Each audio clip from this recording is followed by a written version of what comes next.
¿Qué tal? ¿Cómo están ustedes? Muy buenas noches. Bienvenidos a Vía Pública. El gobierno presentó hoy la agenda legislativa en derechos humanos. Una de las iniciativas centrales incluye el levantamiento parcial, hay que explicarlo porque tiene detalles, no es así tan burdo y tan lineal, pero es muy sensible. El levantamiento parcial del secreto de la Comisión Walech o de la información que fue entregada por las personas que fueron torturadas a la Comisión Walech.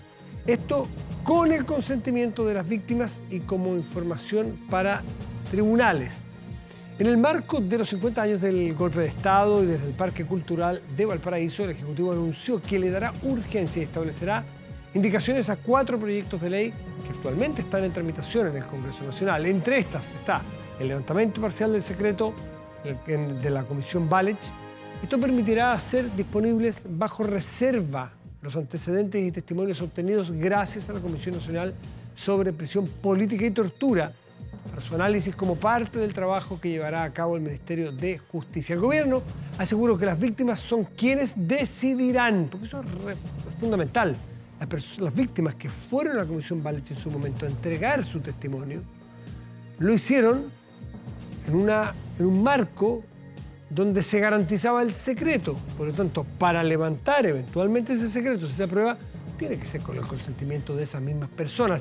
Hay ahí un tema con o sus herederos o sus hijos, por ejemplo, donde seguramente va a estar centrada buena parte de la discusión. ¿Por qué? Porque hay casos de personas que fueron sin contarle a sus familias o a sus hijos a dar su testimonio.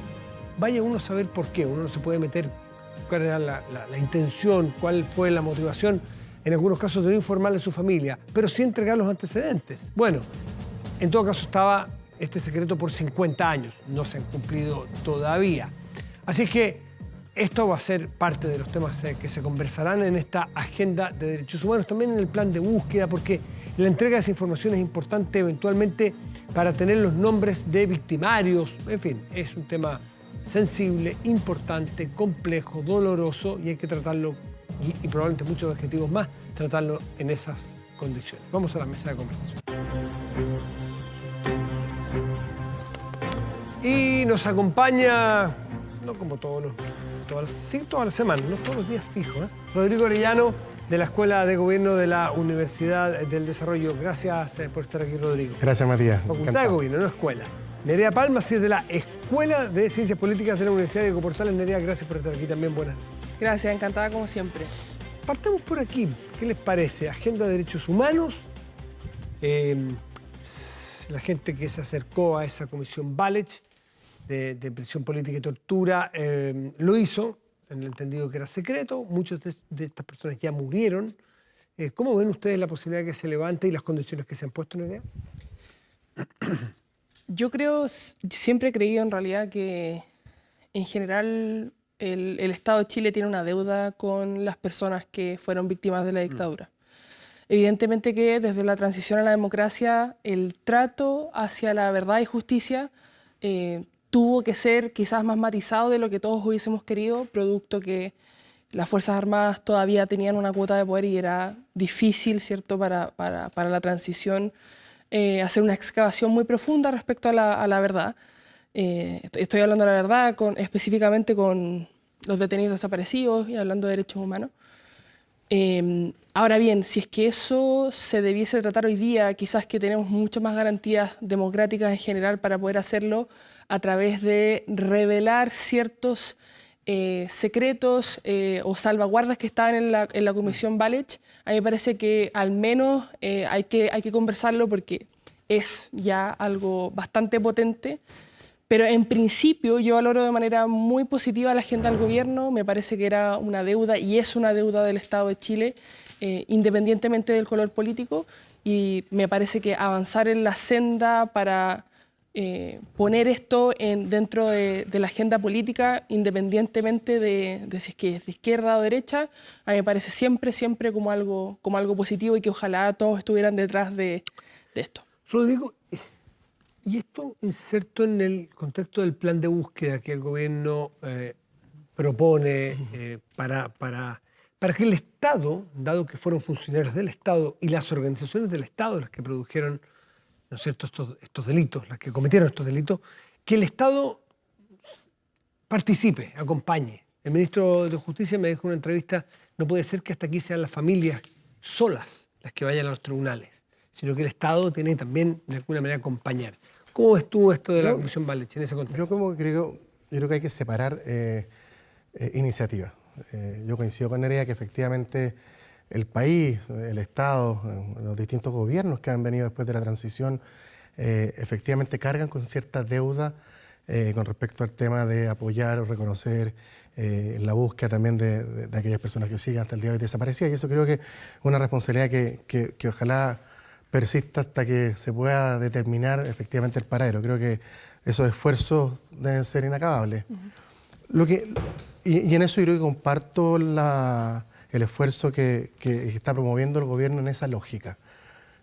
Lo que no me gusta de esta como artillería de proyectos son aquellos que de alguna forma rompen ciertos acuerdos. Yo creo que en la política, en la vida y en los procesos de reconciliación, sobre todo los pactos, las palabras, sobre todo las palabras, deben honrarse hasta el final. Y me parece que bajo un contexto especial hubo una comisión que efectivamente le tocó encabezar al ministro Balich en su época y que se llegó a un acuerdo con las personas. Al obispo Balich, perdón.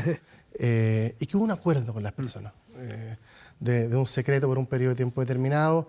Y yo al menos veo con ojos de cierta reticencia, de duda, la posibilidad, aunque sea parcial, de romper el acuerdo.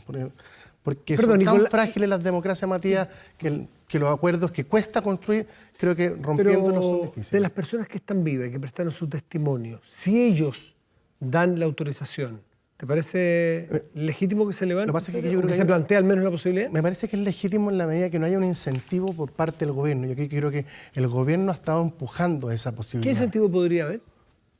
El sentido de incentivos. No, porque el gobierno en el fondo está generando un espacio, una instancia, está proponiendo, está motivando, está empujando para que efectivamente este acuerdo, de forma parcial, con la voluntad de las personas, con esto, de alguna forma no se respeta hasta el final del plazo establecido. Ahora, hubiese sido distinto que surja de cada uno de los familiares, pero yo creo que el Estado está haciendo, el gobierno particularmente, perdón, está haciendo un esfuerzo en la iniciativa de tratar de, en cierta parte, romper este acuerdo que fue tan relevante. Entonces, a mí no me parece que la mezcla de iniciativas de derechos humanos, unas vayan por la línea correcta y otras de alguna forma rompan quizás la palabra que fue tan relevante para poder alcanzar un poco de conciliación en los gobiernos anteriores. ¿Por qué está costando tanto los acuerdos en todo, en esta conmemoración de los 50 años?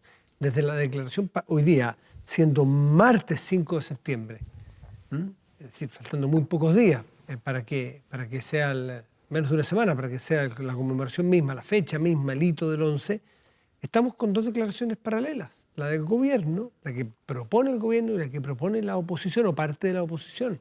Eso es, mirado por un observador imparcial o de afuera, esta es una sociedad que no es capaz de ponerse de acuerdo con mínimos. Hay que considerar que estamos discutiendo una constitución. Entonces, no somos capaces de 4 puntos mínimos en conjunto. ¿Qué vamos a ser capaces de una constitución para 40 años? ¿Por qué nos está costando tanto la idea? Yo creo, detrás de esta falta de acuerdos, yo creo que hay dos elementos bien relevantes a tener en consideración.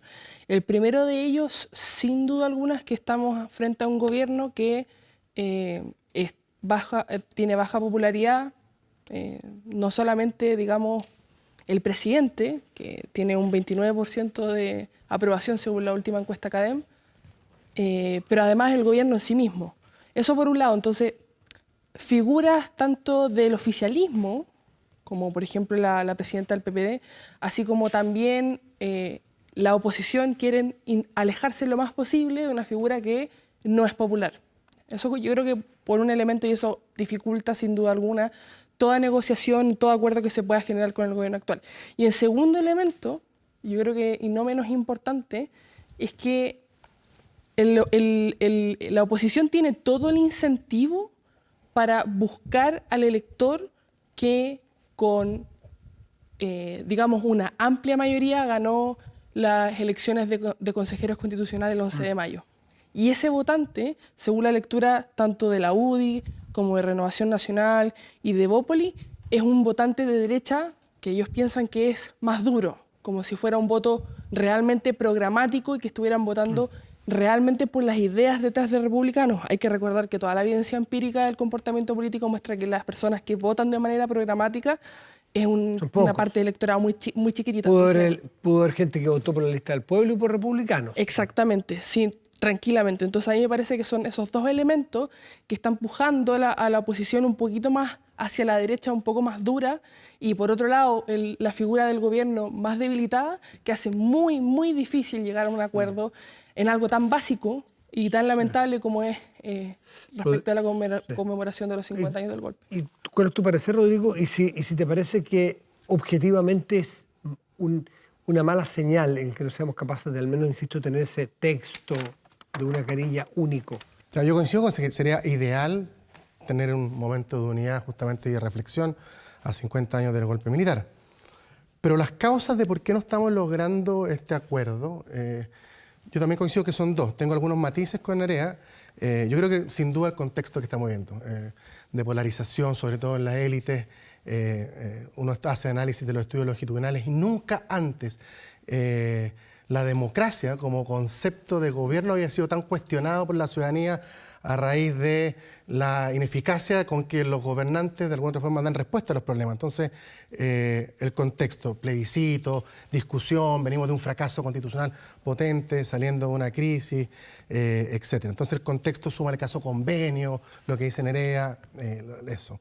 Lo segundo, yo también creo que el presidente de la República tiene un grado importante de responsabilidad en este ambiente que se ha generado en torno a la conmemoración del 11 de septiembre. O sea, hay que recordar, en el fondo, cómo trató a un fundador de un partido de la oposición, como Sergio Nofre Jarpa, cómo interpeló públicamente a los partidos de oposición en un acto justamente en esto, cuando no había sido invitado, lo trató casi de negacionista por no asistir, y de hecho su equipo no los había invitado. Lo que dijo la semana pasada con respecto al condenado en el caso de Víctor Jara, que se suicidó. O sea, hay un ambiente, como lo definió la expresidenta Bachelet, tóxico. Entonces, pero yo creo que también el presidente Boric ha estado poco fino en el rol que le corresponde. ¿Estás de acuerdo, Nerea, que el y te agrego un tercer elemento, ¿sí? Matías. Y yo creo que además este gobierno lamentablemente ha ido cediendo en su dirección, en su quiña, a una mirada del Partido Comunista que de alguna forma lo obliga o lo lleva hacia una mirada de lo que fue la Unidad Popular el 11 de septiembre, desde la salida de Patricio Fernández, que sin duda fue una persona que trató de unificar un discurso, buscar unidad, y finalmente salió trasquilado justamente por esa mirada, sí. Y el Partido Comunista fue el causante de ello. Nerea, ¿tú le atribuyes alguna responsabilidad al propio presidente de la República en que no estemos llegando a estos acuerdos? Y si crees también que la salida de Patricio Fernández, que aunque fue renuncia de él, pero sabemos que motivada por una presión externa, no externa al gobierno necesariamente, o de un ala del gobierno, o sector que apoya al gobierno, ¿tú crees que fue el punto de inflexión también? En primer lugar, con respecto al presidente, yo creo que sí ha tenido responsabilidad, él particularmente, ya que estamos en un presidencialismo, la figura del Ejecutivo y el líder del Ejecutivo es súper importante, porque ha tenido declaraciones que han crispado un poco el ambiente, más de lo que ya está, pero igual hay que entender que él está haciendo referencia a su propio electorado, a su 29, a su 30%, que por supuesto que también le puede pasar la cuenta después cuando termine su gobierno de, bueno, te moviste un poquito más hacia el centro o te moviste un poquito más hacia, digamos, la centroizquierda en vez de por lo que nosotros te votamos. Entonces, desde ese punto de vista, a mí me parece que el presidente, por supuesto, está apuntando a su propio electorado, que es común en general en estos ciclos. Ahora bien, respecto a la salida de Fernández, yo creo que sí, sin duda. Yo creo que él generaba bastante consenso tanto en la oposición como en general en el socialismo democrático. Y quizás pudiese haber generado un puente entre esos sectores que quizás, no lo sabemos. Pero no lo logró dentro del propio gobierno. Dentro del propio gobierno no, pero quizás más acercada a la fecha. No sabemos, no tenemos el contrafactual, un universo paralelo para haberlo probado. Quizás podría haber funcionado como puente, no lo sabemos. Pero quizás sí fue vemos un antes y un después con respecto al tono de tratamiento del 11 de septiembre. Los quiero llevar, dada la premura del tiempo, a otro escenario de la política contingente que está muy, no diría tan tenso todavía, pero se empieza a calentar ya el partido ahí en el Consejo Constitucional. Y con el Partido Republicano como jugador principal, porque es obvio, es el equipo que tiene más jugadores y va a pesar. Partió muy fuerte, partió con muchas indicaciones, o enmiendas, perdón, menos que Chile Vamos, pero con muchas, el conjunto de Chile Vamos. Luego algunas que fueron bien hasta que servían para el meme y la caricatura, como la del rodeo. Luego retiran 4 muy centrales para ellos, y me contaba Gloria Hood, lo dijo aquí anoche, que el republicano ha ido retirando muchas otras y manteniéndose algunas más claves. ¿Cómo ven el funcionamiento y también el papel de republicanos? Yo hace un tiempo dije acá que yo creía que era la tentación de tener una mayoría y contar con algunos votos también de Chile Vamos iba a hacer que republicanos en general cayese en la tentación de no llegar a consensos, que fue el mismo error que cometió la Convención Constitucional en el proceso pasado, y en general liderar de manera muy importante, imponiendo un poco el tono de... ¿Un liderazgo hegemónico? Claro, eso era en el fondo lo que yo apuntaba. Me parece que de momento eso se está manteniendo. Me parece una buena señal en general que retiren algunas enmiendas que ellos consideren que, claro, para ellos son centrales, pero quizás no van a ir en pos de poder generar consenso, porque recordemos que es súper importante, que dentro de la élite política se llegue a consenso, pero ese consenso que se está buscando instaurar es después para que en diciembre esa constitución sea aprobada o no. Entonces, a mí me parece que eso, si es que incluso la élite política llega a consenso, que me parece que veo una pizquita más de disponibilidad de republicanos para que eso pase, eso quizás ni siquiera se traduzca en que la Constitución sea aprobada o no. Yo veo, fíjate, con buenos ojos. Creo que este proceso tiene 2 grandes desafíos. Uno, corre contra el tiempo, el plazo son súper acotados. O sea, yo creo que vamos a empezar a discutir de verdad después del 11 de septiembre. O sea, a partir del 12 parte la discusión real para que la ciudadanía se empiece a informar, empiece a ver el rol de los convencionales. Y la otra, también una cuesta muy difícil, dado que las últimas mediciones ciudadanas muestran que efectivamente hay una desconfianza por parte de la ciudadanía. Pero ha ido subiendo. Pero ha ido cambiando a raíz, yo creo, justamente lo que tú señalabas, Matías, de ciertas, en el fondo, actitudes del Partido Republicano a renunciar a algunas enmiendas que al parecer eran muy relevantes para ellos y que han ido dejándolas atrás en pos. Básicamente, yo creo que han entendido que efectivamente, como dijo Matías, este juego, ellos juegan con una mayoría bastante importante y está de alguna otra forma en la cancha de discusión las posibilidades reales de efectivamente demostrar a la ciudadanía 2 cosas. Capacidad de dialogar, de llegar a acuerdos, que justamente estamos viendo que es una de las cosas que no hemos logrado ni siquiera a raíz del 11 de septiembre, ceder a mis posturas frente a la mirada de otro, que es lo que se busca en una constitución. Y lo tercero, también la capacidad de gobernabilidad, que es justamente lo que José Antonio Kast, de alguna otra forma, tiene en juego en este proceso. Demostrar que como líder natural del Partido Republicano es capaz de poder avanzar en procesos tan relevantes como estos.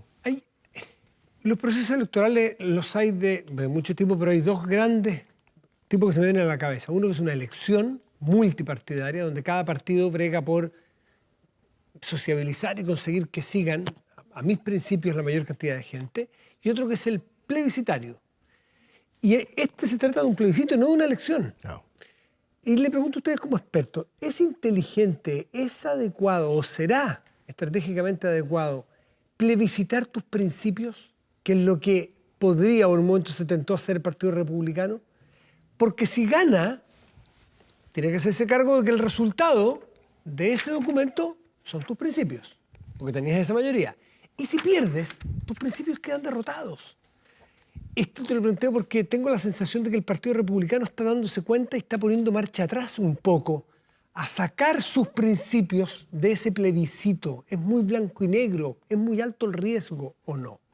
Exacto, yo creo lo mismo, porque de hecho a propósito de que ha pasado un año desde que se rechazó la propuesta anterior, hay personas que yo he visto que han dicho, sobre todo de la actual oposición, que eso significa que las personas en Chile en general no quieren un país plurinacional, que en general los símbolos patrios son súper importantes, que no quieren una cámara en el Poder Legislativo, sino que quieren dos.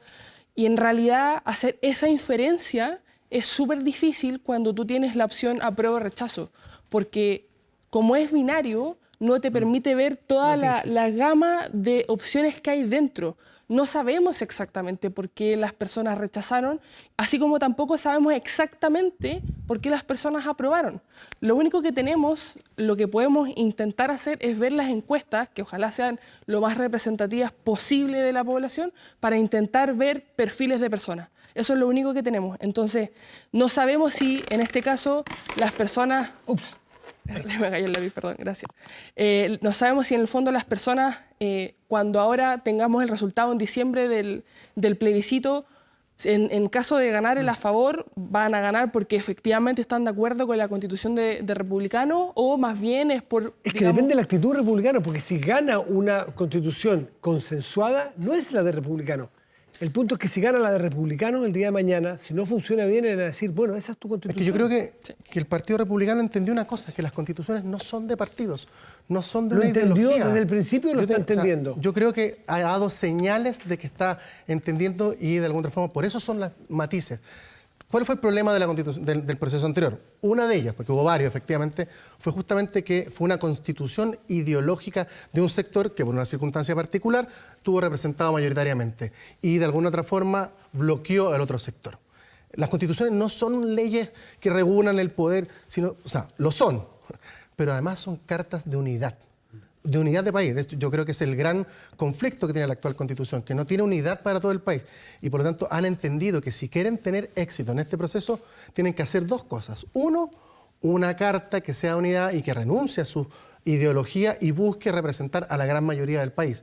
Y la segunda, que no trate de abarcar todo, o sea, la incorporación del tema de las contribuciones u otros ejemplos que transforman una Constitución en una cosa maximalista, temas que sean, al final del día lo que estamos haciendo es transformar el proceso anterior, que era con disfraz y se votaba en ducha, a uno que está siendo muy parecido, o era muy parecido, pero con corbata. Entonces yo creo que el Partido Republicano sabe lo que está en juego en esta oportunidad. Y además tengo la sensación de que incluso en contra de algunos de sus militantes va a tomar la decisión de ir cediendo en aquellas cosas que pueden ser más conflictivas para lograr que el 17 de septiembre este proceso termine con éxito.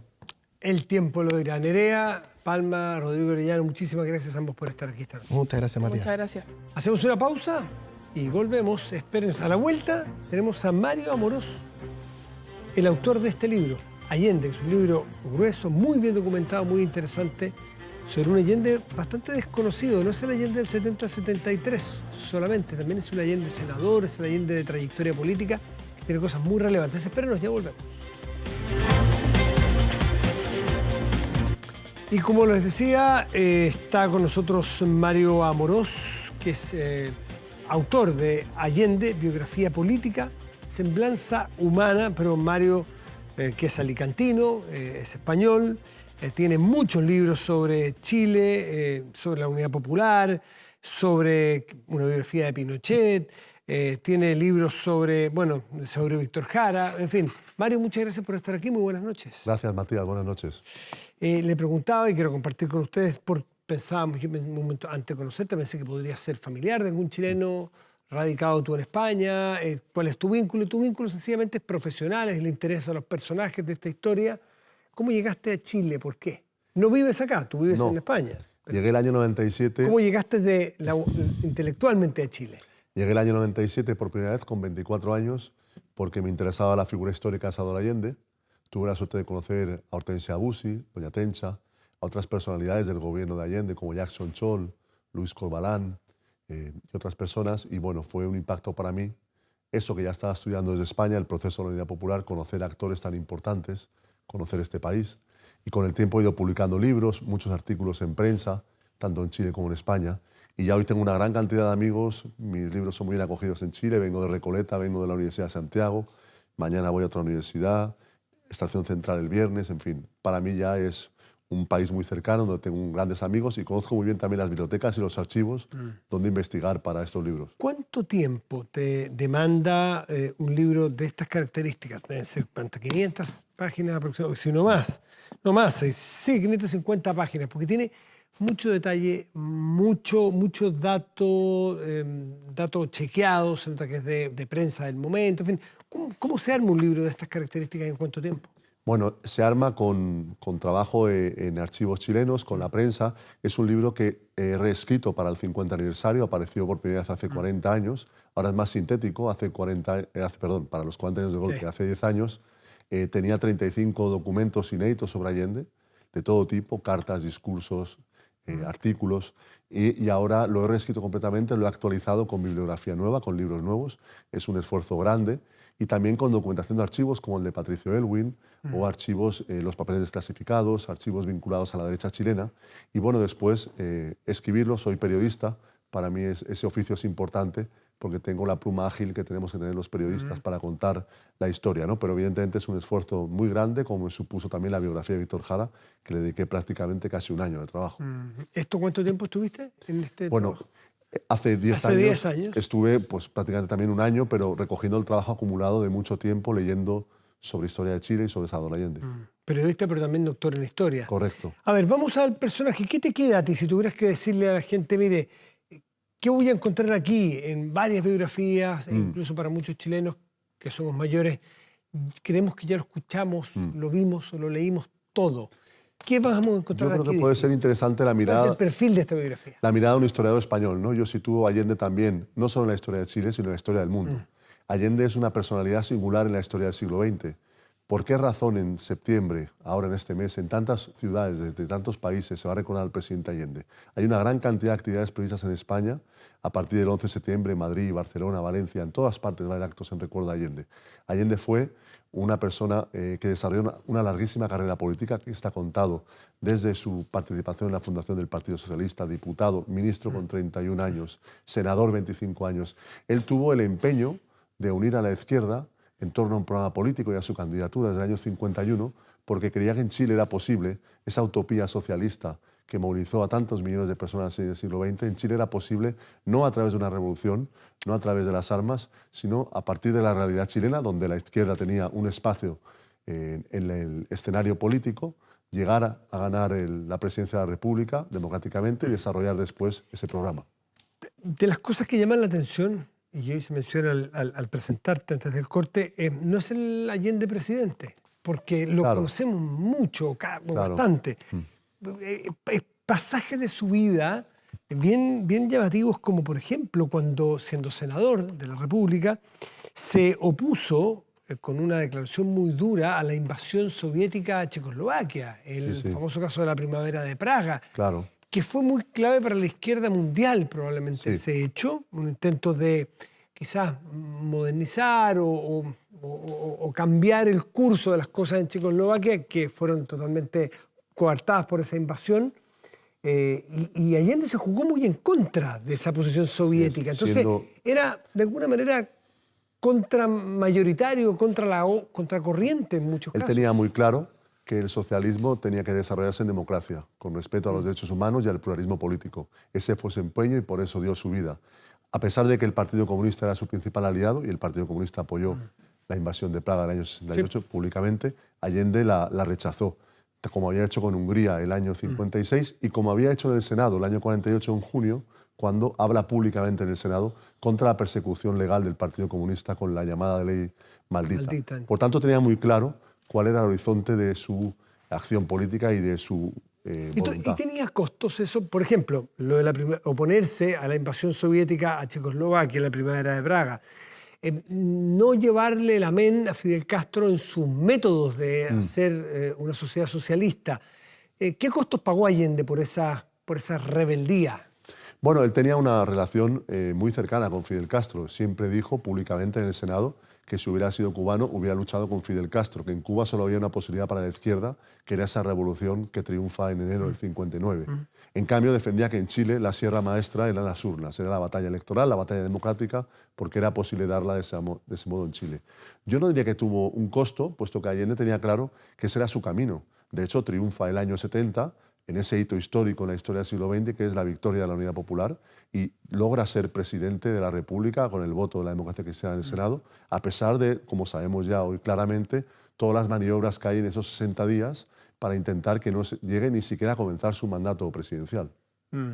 Y tú dices, él tuvo desde el principio muy claro que su camino para llegar al sueño de una sociedad socialista era por la vía institucional, no por la vía de la violencia, no por la vía de las armas, de la invasión o lo que fuere.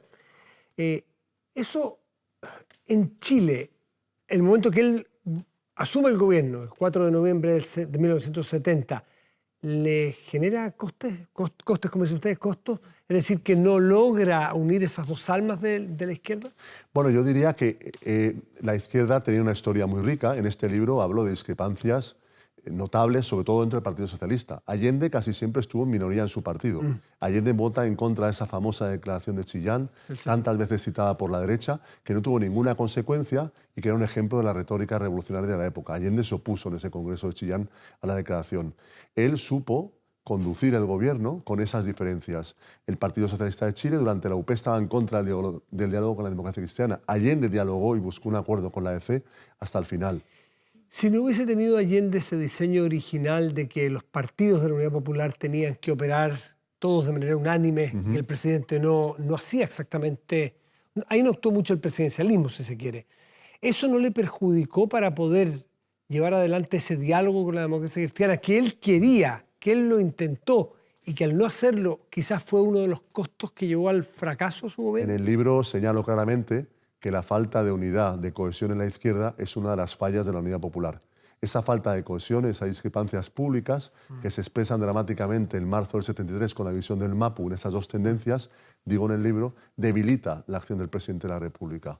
Debilita. Pero, a pesar de eso, el presidente convoca a Patricio Elwin a la Moneda a finales de julio del año 73 y a pesar de eso, a pesar de la oposición de su propio partido y sí con el apoyo del Partido Comunista, el presidente iba a llamar a plebiscito el 11 de septiembre. Pero es curioso que un hombre con esa trayectoria y con esa muñeca proverbial, tú dices textual, con ese, probablemente era famoso no solo por su capacidad oratoria, sino por su muñeca política, su oficio, que logró dar vuelta, por ejemplo, a su propio partido, que él no era el candidato del Partido Socialista el 70, era visto como un político ya viejo, un político ya tradicional.